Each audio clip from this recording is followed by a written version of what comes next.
So this is what happens when you're trying to record at an airport and you got helicopters going over you and you got jets in the background and you got somebody flying up there bloody King Air and you're trying to record a video. What I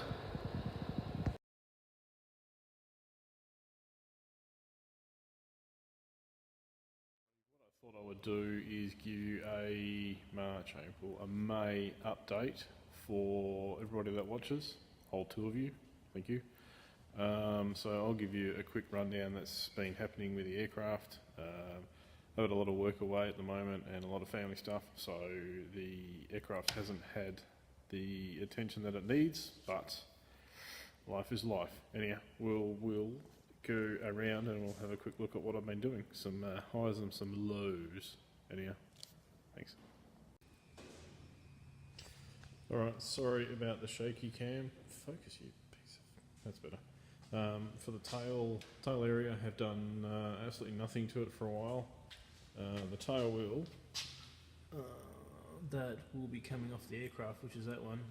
I've just about finished rebuilding my Scott 3200 series tail wheel, so that'll be swapped over to a, if the weight and balance allows it, a fully cast ring Scott tail wheel. Yeah, more on that later. So what I have done is top glass or top perspex on the roof of the aircraft has been replaced. A couple more rivets to put in, and need to change out this old trim strip for the bigger trim strip, just to give it a bit more overlap, because the turtle deck, which is missing off the aircraft at the moment, will need to be installed under that, and I needed to make it a little bit longer to engage it a bit easier. So yeah, turtle deck, which is missing, that's next on the list actually. New turtle deck. I needed to change the VHF antenna positions. So just quickly with the instrument panel, throttle cable is in temporary for the moment, choke cable is in temporary for the moment.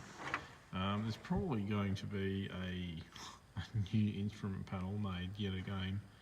I might be changing the EFA system that is in the machine. So the plan was to have a Dynon EFA system in there with a Dynon Mode S transponder, which would be eventually ADS-B compatible. So that's going to change, so I won't have the Dynon transponder. What I'll probably end up doing is putting a Trig TT31 or 32 Mode S transponder in there. Still having the ICOM A2010 model in there, keeping the Dynon intercom, two-place intercom, but yeah, the facade I might be looking at putting in is just a little bit wider, so instead of cutting this out, bodging the plate, having another mod plate over the top of it, it's easy just to get another sheet of 2024 T3, 2 foot long, 4 foot long by 2 foot, trim it down, bend the strip on it, and then remount it all, because I might move the radio stack over about 2 inches. Yeah, we'll see how that goes, but yeah. Magnetic compass is in to be calibrated. Fuel lines are in from the tank, so we've got our little service loop for when we fold the wings back. Sorry, the light is really crap in here at the moment. The level tubes have been replaced on each side. I don't really like the blue, so I'm going to see if I can get a lighter colour just to see the fuel a bit better. But on both sides, the fuel taps are in. So just a very simple system, two fuel taps each, or one fuel tap each side. The fuel taps will be coming into a header tank, which sits just above here. So header tank needs the two inlets in from left and right. Obviously has a drain on it at some point.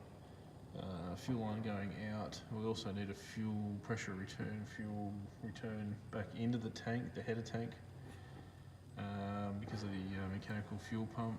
It has I think a 0.3mm orifice.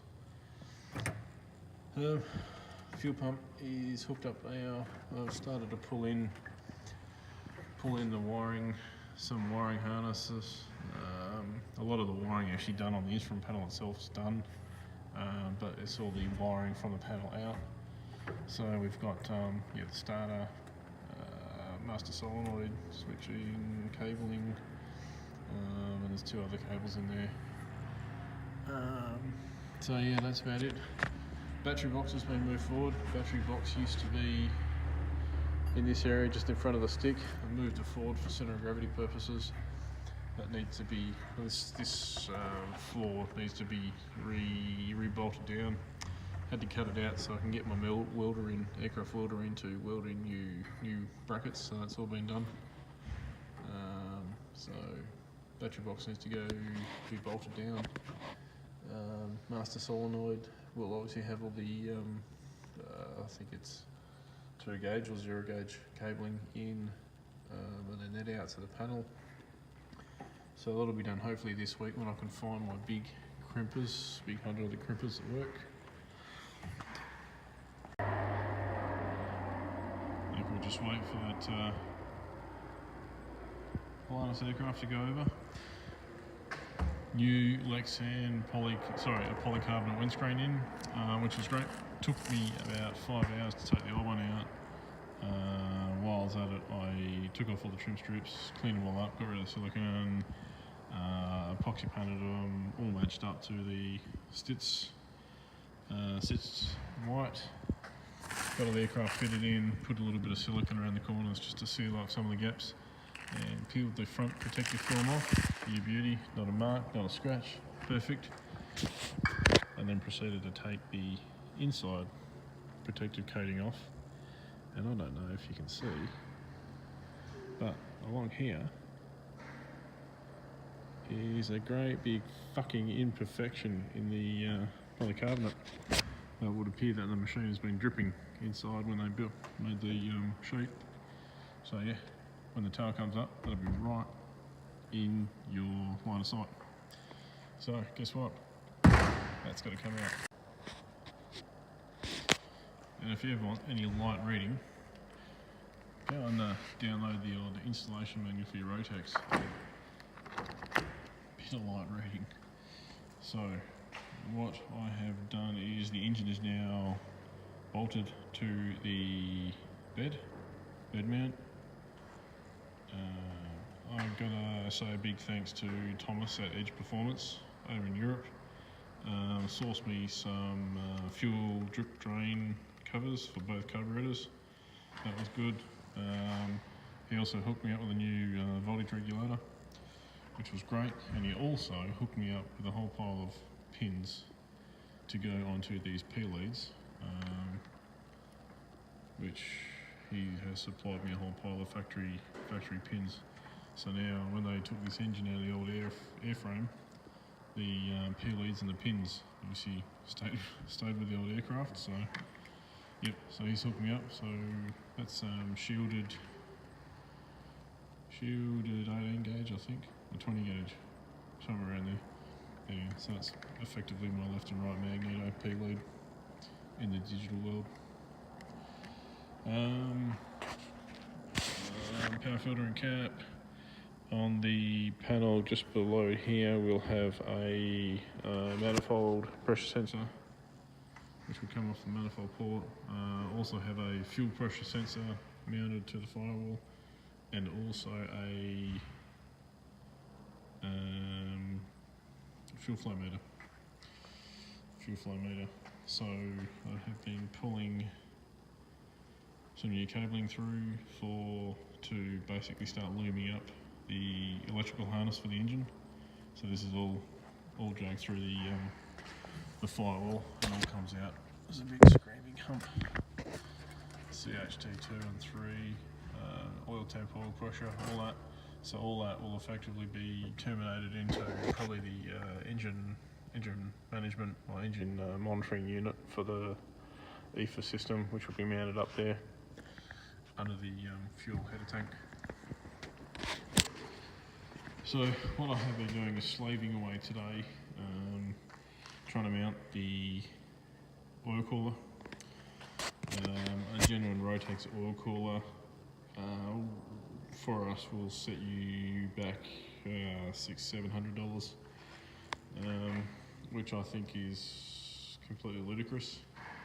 So I have sourced one for about $140 through a automotive shop.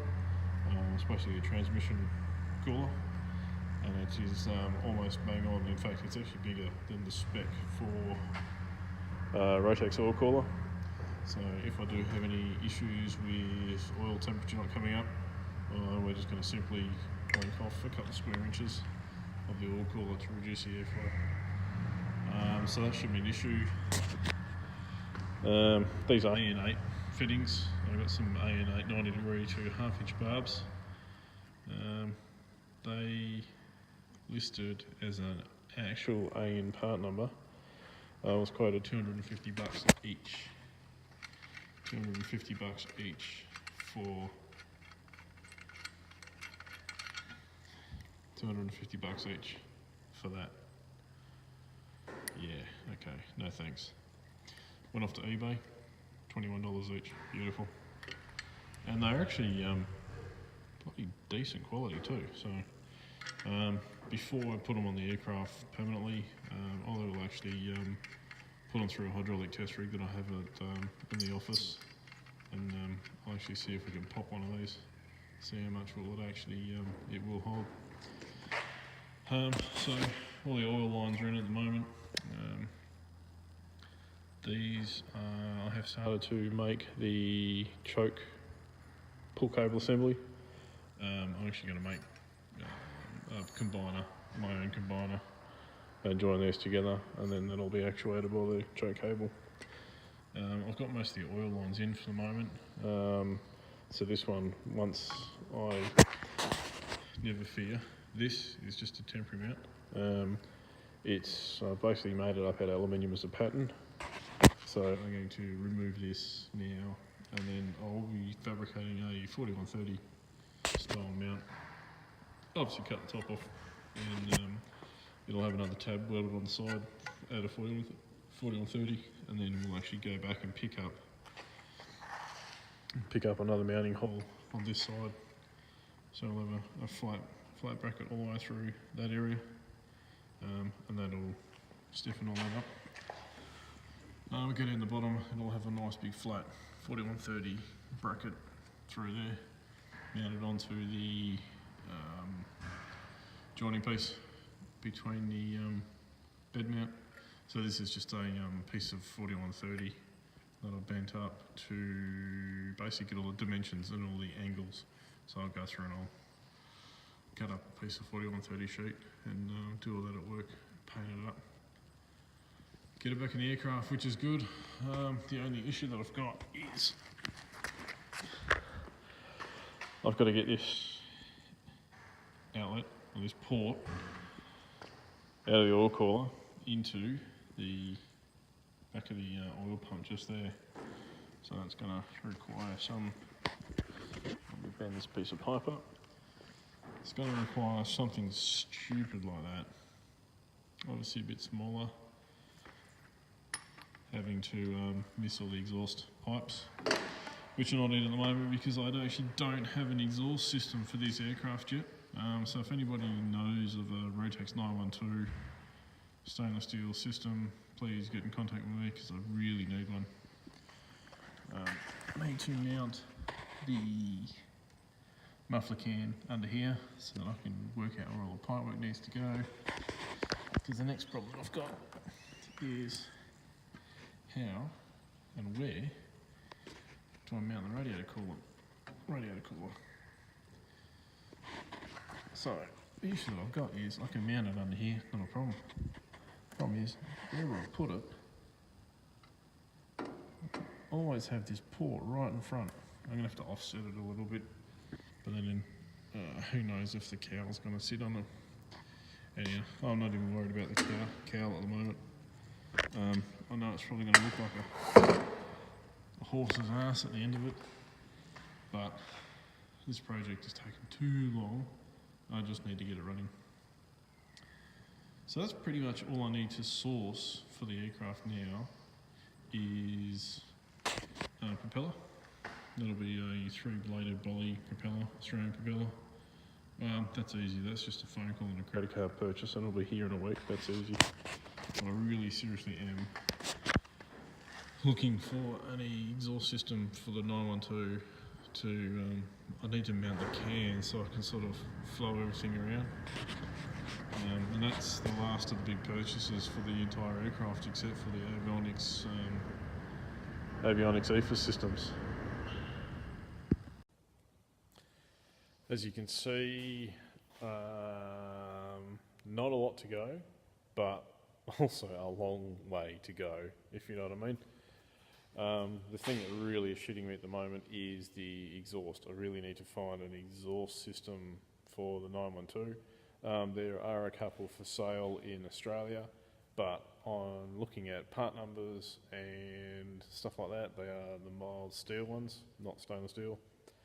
So if you're on the mild steel part numbers through, you find out there for an 80 horsepower Rotax, not a 100 horsepower 912. So I don't want to choke. I don't want to choke any horsepower out of this. I want all the ponies to flow nice and evenly. So yeah, that's about it for the moment. Time and money, that's all we need, unfortunately. Two things I haven't got a lot of at the moment through other interesting stuff. But I do have some interesting things going on that I can tell you about the Aeropup later on. Probably give me a week or two. As soon as it's cleared and I'm allowed to talk about things, there should be some good news in the farm. Anyhow, so from sunny, freezing cold, hanger lights are on. I really need to get a GoPro because these iPads and iPhones they're great, but their focus is shit, and the depth of field is and my arms aren't long enough. Anyhow, I just got to give up trying to do that shot. Fucking hell. Anyhow, so to summarise everything that you've seen today, and I'm looking. The Rotax 912 is finally bolted to the aeroplane. Yes. Anyhow, that'll do. Catch you guys later. See ya. So, guess what? That's got to come out. Anyhow.